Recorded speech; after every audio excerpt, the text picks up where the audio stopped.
এখন আমার যেটা মনে হচ্ছে সেটা হলো যে ইলেকশন কমিশন অফ ইন্ডিয়া অর্থাৎ নির্বাচন কমিশনের একটা এশায়ার হওয়া দরকার। আচ্ছা বলুন তো, মাধ্যমিকের অ্যাডমিট যেটা কার্ড রয়েছে এবং মাধ্যমিকের সার্টিফিকেট এশায়ার করার জন্য যে তথ্যগুলো প্রয়োজন সেটা অ্যাডমিটেও রয়েছে, সেটা সার্টিফিকেটেও রয়েছে। হঠাৎ একটা বিজ্ঞপ্তি জারি করে বলা হচ্ছে যে এখন থেকে আর মাধ্যমিকের অ্যাডমিটটা নেওয়া হবে না, মাধ্যমিকের সার্টিফিকেটটা নেওয়া হবে। মানে কি চলছে এগুলো? মানুষকে কি শুধুমাত্র এটা হয়রান করার জন্যই চলছে?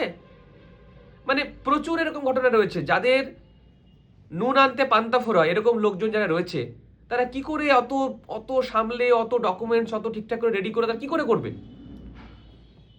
আমার তো এটাই মনে হচ্ছে যে মানুষদেরকে শুধুমাত্র হয়রান করার জন্য, যখন দেখছে যে সমস্ত ডকুমেন্টই দিয়ে দিচ্ছে, তখন এটা নয় সেটা, সেটা নয় এটা, মানে যে ডকুমেন্টটা তোমার কাছে নেই সেটাই লাগবে, ব্যাপারটা এরকমটা চলে আসছে।